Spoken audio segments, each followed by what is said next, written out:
Okay, let's make sure that I've got all my techie stuff on and that everyone can hear me. Yep. Okay, awesome. Well, happy Tuesday, everyone. I am so happy to be back on my group with all of you guys. Thank you so much for holding space for each other. I've been very focused on a lot of creative aspects of my work, and so I haven't been here as much, but here I am taking these trainings on again because I have gotten so many questions from so many different people about all kinds of design challenges, right? And so welcome to these trainings. I am going to be here every Tuesday again at 6:30 p.m. Eastern Standard Time, and I'll always leave the replays for you guys to see later. So if you're here, let me know that you're here. Say hello. I know knowing that you're listening to what I have to share, and I love to just say hello to you and check in about where you are with your home, with your sacred spaces. So make sure you say hello, whether you're watching right now or watching later. For those of you who are brand new, welcome. My name is Paula Agudelo. I also, you may have noticed if you've been following me, changed my name back to my maiden name. And that might be a little weird for a bit because I haven't said that name for a long time, but this is me, Paula Agudelo. You could call me Paula A, it's easy. And I'm just really excited to show up in this new remodeled me with this new vibration of my name and this new plan and this new design concept for my life and for my business and for what I want to share with the world. My main focus in teaching these trainings and in helping women is to help them align themselves, their interior with their exterior, creating a sacred home. So I talk a lot about what it is that I do in many different aspects. You'll hear me talk about interior design from a very decor, remodeling, material oriented kind of a way, but then you'll also really hear me talk about interior design in terms of a spiritual practice, whatever that looks like for you, whatever religion, whatever background, whatever denomination, because I really strongly believe that your home is a reflection of you. Your home is simply a mirror of who you are within.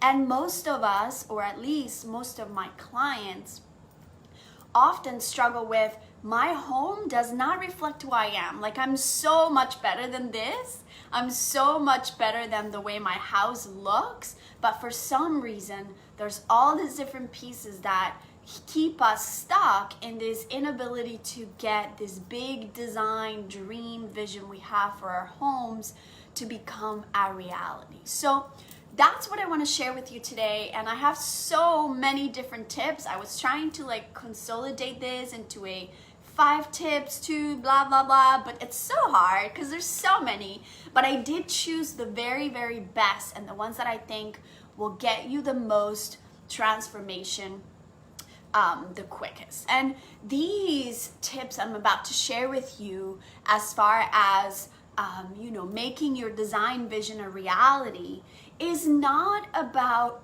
a cookie cutter sort of a way to get there. It's also not about a big design necessarily. It could be anything from you want to redecorate your office and you want to redecorate your dining room to you want to gut down your kitchen and your bathroom and you want to, take on that big of a project. It doesn't matter which of those extremes you might be in. What matters is that the clients that I work with all struggle with, how do I make this happen? How do I actually see these images that I love and translate it into the reality of my life, of my space, and of my budget, right? Nobody likes to talk about budget, but we are going to talk a little bit about budget because it's super important to be realistic about it. So there's a few different things that I want to start with in terms of creating those rooms and really making that design a reality. And the first step for that is, what is your intention? You'll also hear me talk a ton about intention. And I don't just mean intention in the way that you want the space to look. I'm talking about intention as far as, how do you want to feel in the space? A lot of times when I work with clients who've worked with designers before, or maybe they're brand new to the interior design world, they'll be like very confused about that question. You know, they'll be like, what does that have to do with anything? What do you mean, how do I want my room to feel? And my job is to walk them through this process. And in fact, in my signature program, SIA, Sacred Interiors Academy, where I help women align themselves with their homes, right? And design their sacred spaces from the inside out. In there, I work really deep with creating intentions in terms of, what do you want for your life? So we go much, much deeper in the Academy Transformational Program. But for the sake of this video, and for the sake of practicality, your intention can be as simple as, I want to feel rested in this room. I want to feel focused in this room. I want to feel productive, excited, active, joyful, sleepy, awake. I want to feel sexy. I want to feel committed. Whatever the real feeling behind what it is that you're trying to accomplish in this room really is, that's where we need to start. Because colors and textures and lighting all play a big part in how you feel in a space, right? There's so much research that shows that people's state of mind and their mood is highly connected to what spaces they're in, right? So if you're in a space that feels chaotic, that is cluttered, that maybe it's too colorful, like the colors don't go and they all clash or whatever, it's really anxiety producing, and it can be really it can make them really restless.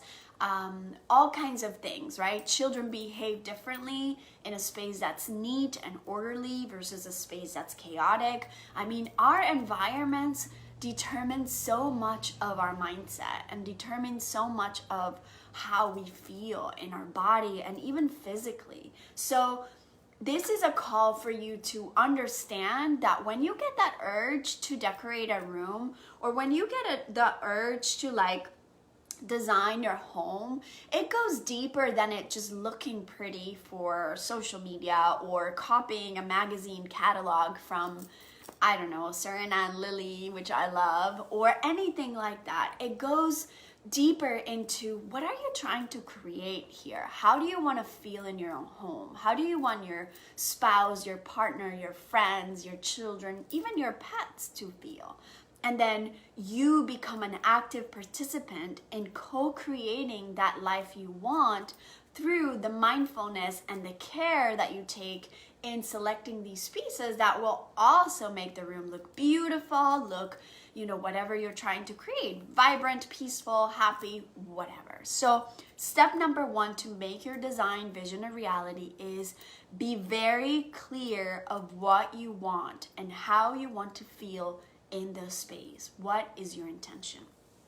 And with that intention also goes the function of the room. You want to work in that space, you want to sleep, you want to read. This space is only for meditation. This space is only for lounging, for watching TV. The functions of the space also really need to be clear from the get-go. And if you have, like most people nowadays, open spaces where different spaces in different rooms serve multiple purposes, then you want to make sure you have a list of all those purposes for your room. That way, when you create furniture layouts or vignettes or whatever it is that you use to decorate or design their space, you want to be able to create all those little corners and sort of create anchoring spaces where you are designating those specific functions to the room. So that's step number 1. You guys with me? Let me know that you're following if you're here so that I know you're hearing me, and you're getting it. And of course, if you have any questions, feel free to ask me, whether you do it here or just send me a private message. Either way works. Number 2, and this is also one part where people get caught up for years. And I'm not exaggerating when I say years. And that is dream big and pin away, meaning go on your Pinterest board, create a board, and dream really, really big. What happens with this though is that most people pin and pin and pin and pin images they like, but they don't know why they like them, and they also don't put an end to how many of these images they're going to select. And this is really key, and I have seen this structure work really, really well with myself and with my clients, because it makes me think of like when you get a professional photo shoot, if any of you guys have done that, like a family photo shoot or something, and the photographer is like great and amazing, and she says, okay, you know, you've paid however much for a package, but you only get 10 edited images, right? And any other images are extra. Well, usually most people have a hard time choosing those images, right? Because if the pictures are really good, you want all of them, and it's like hard to decide on only 10. But it's so important when you get to do that, because you get to really compare, okay, how is my smile in this picture? How is this person's gaze in this picture? You really start to study the things that you like about each picture, and at the end, you select your 10 favorites. Well, I want you to choose a time to pin on your Pinterest board for. So decide on either an amount of time you're gonna spend. So decide, okay, I'm gonna spend this weekend looking at all the pictures that I want. But then you commit to that time frame. Or you simply can say, okay, I've already had this board for however long, I'm gonna choose 10 images that I love. I'm gonna choose my favorite 10 images. This is super important because it'll help you not stay in a space of being procrastinator and being just stuck, completely stuck, and just taken down the rabbit hole of all these inspirational pictures, because now we're more bombarded with all these design pictures than ever, right? You go on Instagram and you can get sucked in looking at interior design images of things you love, and before you know it, hours have gone by and you still did not make a decision on your room, and you still have not moved forward. So be very, very strict with how much time you choose pictures for and how many pictures you're choosing, and just go with it. Trust your gut, you know? This is also something I talk to my clients a lot, and this is mainly what we go very deep into the academy is trust your intuition. Your heart knows what it wants. You want a red front door? Go for it. Why are you debating on that so much? You want a purple glitter wallpaper? Go for it. Why are you debating on that so much? Let's go for it. Let's make it happen. And then compromise on other things that you might have to compromise because of a partner, different styles, maybe money, maybe space. Who knows? There's plenty to compromise about, but choose a couple of things that are non-negotiables for you, things that you just feel so alive with imagining in your space. So that's tip number 2. Select a few pictures from your Pinterest boards and just go with that. Don't even look at any more. That's like you choose somebody you love and that's it. There's no more going on a dating app. Choose the pictures you want of your space, and that's all you need to look. Now, the third step after you've been pinning all these pictures is to actually study these pictures and analyze these pictures in an objective manner. So you're gonna go through those 10, 12, 20 images, however many you want, and you're going to really neutrally observe what are elements within those pictures that are sort of in common with each other. You might start seeing a trend, right? You might start seeing, oh, okay, I really like this black metal in the faucet in this picture. And then I'm seeing that this other picture also has black lighting, black metal lighting in it. And then you might see a bedroom picture that has black hardware on it. So now that's an element that goes on your list. Okay, I really like black metal hardware because all these pictures have the same look. And then you might also look at paint colors. You might notice that all the rooms you're selecting have white walls or blue walls or red walls, whatever. What are elements that you see in all these pictures? Lines, shapes, colors, materials. Really define those common elements amongst all images, and that's your list of musts or of wants. That's your list of things you know you really, really are attracted to, and then it becomes a lot easier to put them together. So that's the number 3. Now, step number 4 is the one most people struggle with, and it's setting a budget. And this is something that's so important, you guys. I know it's hard sometimes. Most of us just sort of want to be a little impulsive about buying. Other people just don't really know how much this costs to set up a room the way they want. But what I always say to my clients is, choose an amount you're comfortable with spending right now. There's always room to add to it later on. There's always room for improvement. But as of right now, as you decide you're taking on a project for a room or for your whole home, define what that budget is for you so that you're not stressed out about it. So that you're sure and clear about how much money you have available. Because if you're working with a designer, or even if you're shopping by yourself, you're gonna have so much of a range of differences in terms of pricing. I can find a rug for someone that's $80, $90, $100, and then that same size rug with the same colors and maybe just different materials or whatever could easily cost thousands of dollars.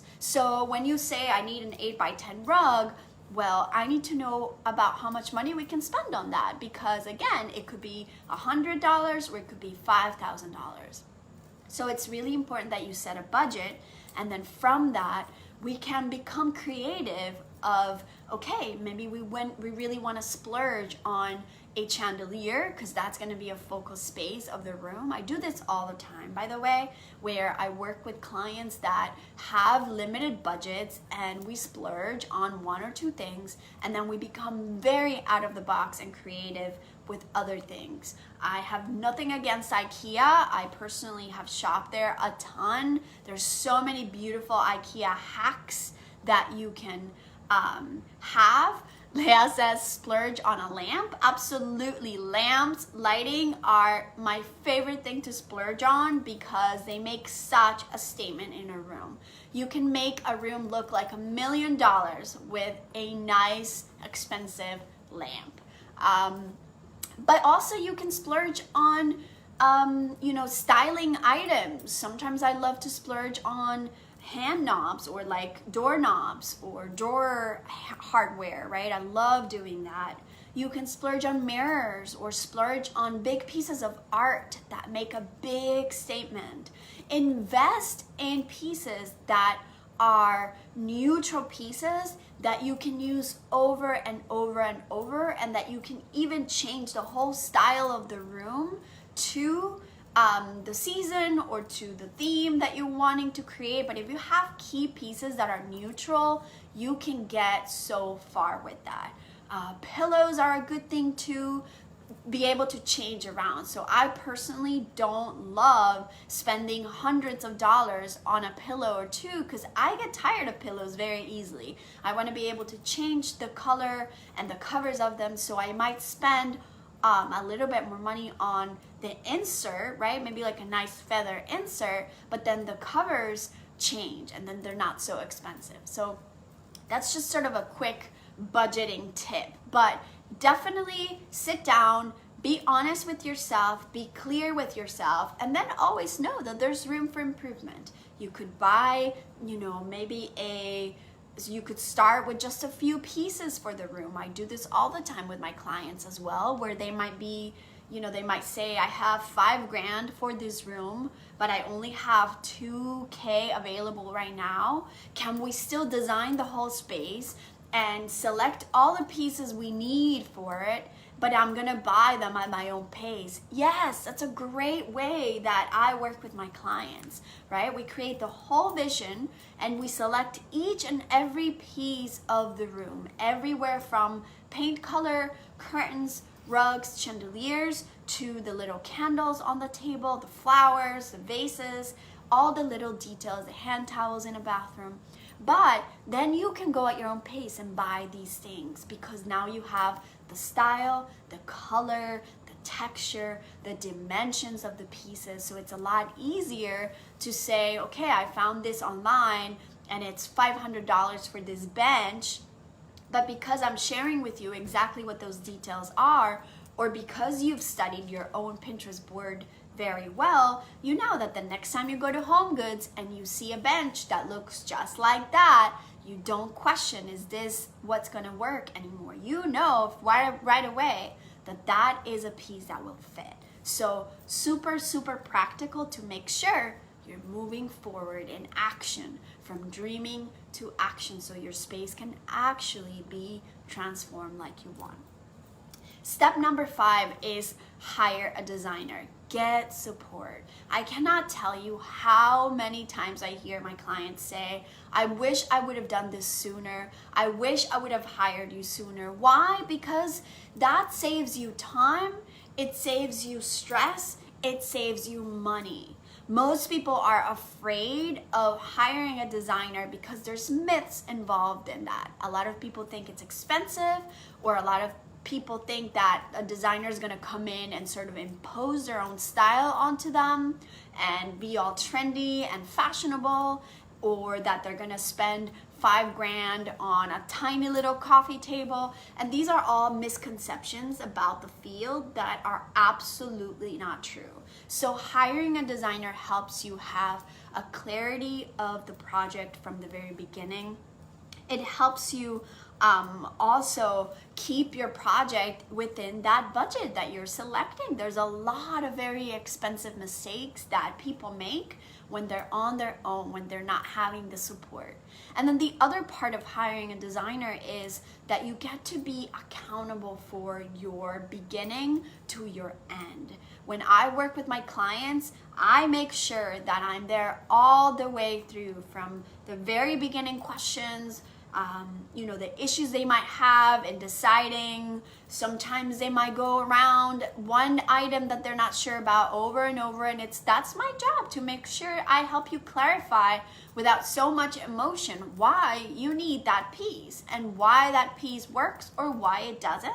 And then from that, we make sure that you're getting the job done at the very end. Sometimes I go to even the extremes of doing things myself when it's local clients or even out of state, and I might just visit people that are in other places, and I'll just go and literally fly to style their rooms myself or help with whatever issues they might be having. But for the most part, my work is remote, and I have seen my clients be able to have go from having these places, these rooms and spaces that feel so disconnected and that feel so just not themselves, to seeing the magic of a fully transformed rooms. And I'm not exaggerating, it changes their lives. I hear this all the time.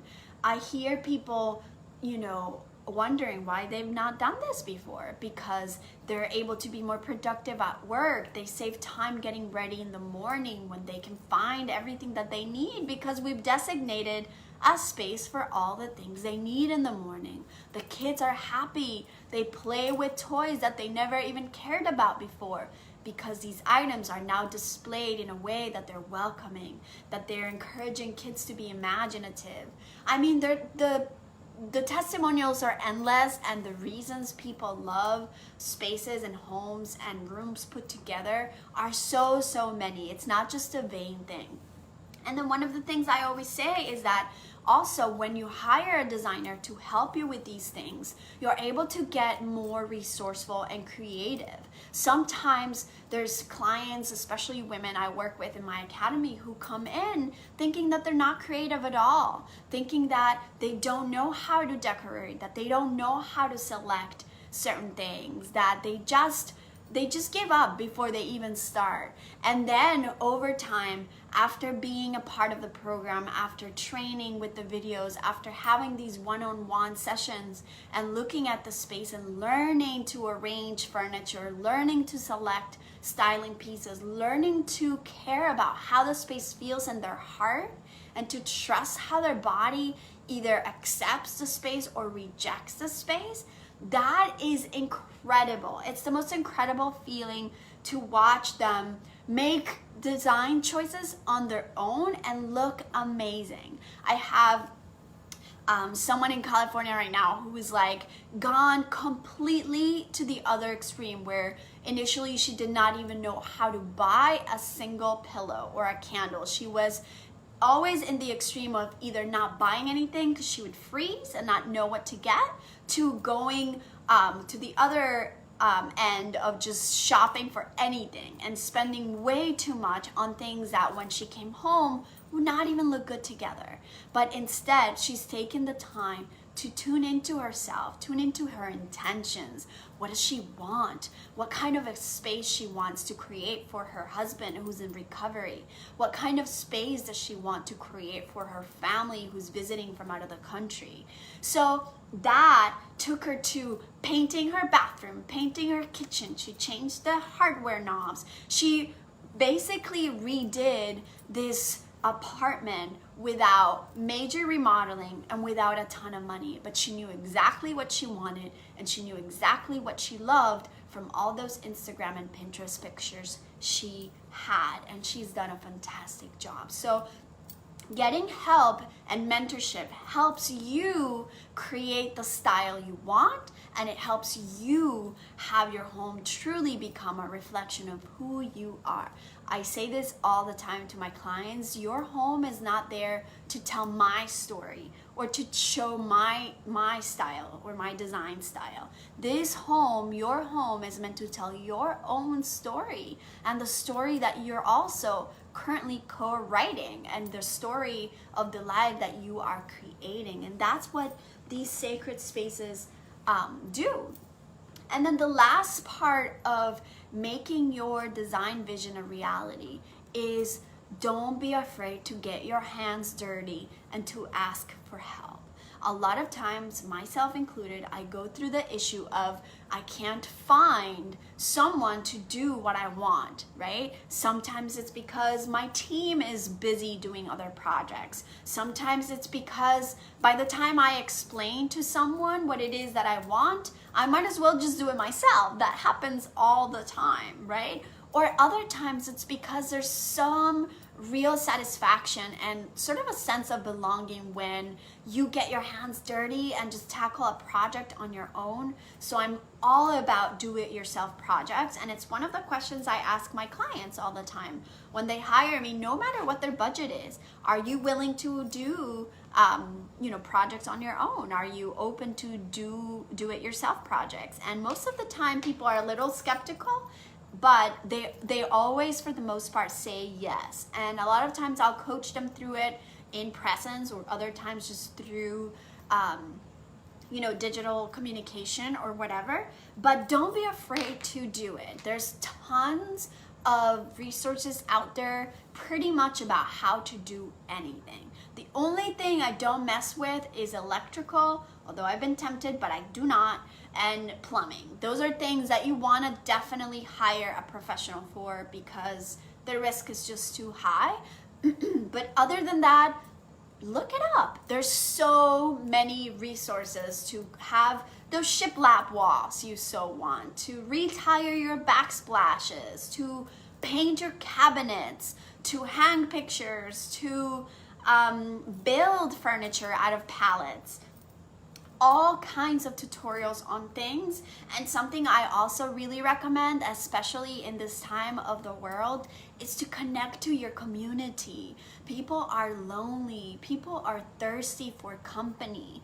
People are thirsty for support, for touch, for conversation, for just hanging out. So invite a couple of friends and have a painting party at your house. Decide to just paint your old dining table and have a few girlfriends hang out, have some tea or some wine and some appetizers, and do it. Why not? Do it together. I just had the gift of doing this with my friend and client, and it was so much fun. We spent 5 hours building shelves, painting, measuring, laughing, cursing. We made tons of mistakes. Guess what? You make a hole in the wrong part of the wall, you patch it up, you paint over it, and you start all over again. It's not the end of the world. It's just a wall. So it's important to recognize that we are also in a time where we're needed to be flexible and adaptable and to become creative and out of the box thinkers. And so much of these projects really get us to do that. We think that we are stuck in our mindset with the big picture of a lot of things, but really we realize if you start paying attention, you might realize all these little projects that really should be no big deal sometimes keep you stuck more than necessary. Like I've said before, most of the time, I want to even say every time, my clients wonder why they didn't take care of their rooms before, why they didn't update their space and decorate their space before, because they just feel so good. So that's what I have to share with you guys as far as making your design vision a reality. Like I said, if you have any questions, let me know. Feel free to message me or email me. If you're interested in becoming a part of my transformational program, my signature program, Sacred Interiors Academy, I'm going to put the information down on the comments. And this is a space where we dive deep into a transformation of you becoming really clear with the intentions you want to create for yourself, for your life, and that you want to use your home as your temple, that you want to decorate your home as your temple to manifest those intentions and to just pour your heart and your devotion into your life in a way that you're actively participating and mindfully decorating is a wonderful way to get there. Not to mention, there's a lot of deep Kundalini related work that we do in the Academy as well. There's energy mapping of your space where we plot all 9 energy centers of your space and we see where in your life are you stuck and how does that relate to your physical space. So a lot of times we'll see that if you're struggling financially and your prosperity is not there, you're stuck in that, or is like money is just not flowing in, you'll notice that the prosperity room in your home is the one that you have clutter, is the one where you have old stuff that you've not seen for years, or something's broken in there that needs to be fixed and you've been avoiding it. There's always a correlation with your intention, your energy, and your physical space. So we go all into that and much more in the Academy. I am opening for enrollments this week, so we are ready to go with this 8-week transformational program. You get to work one-on-one with me. You get to have your rooms designed with me. You get to learn how to do it yourself, but I also do a big part of it for you and teach you why I'm doing it.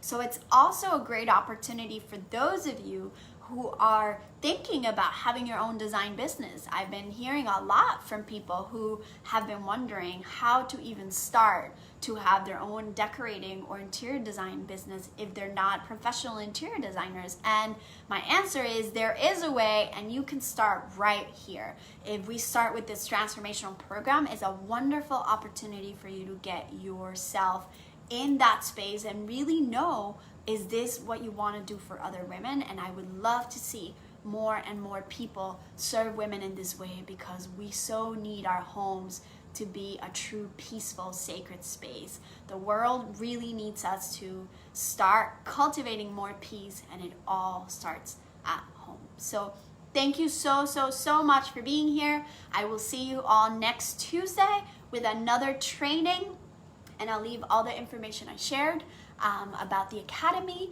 and about the design packages that I also offer all below. As part of my design firm, I also offer 30-minute consultations, and they're free. So if you have any questions, you get a chance to just pick my brain about anything that you need help with in the room. We do it all through Zoom, and you get to show me your ideas, and you get to show me your space, and I get to say yes or no and why to whatever you have selected so far. So have a beautiful day. I will see some of you soon in my support group. And other than that, I'll see you next week. Sat Nam.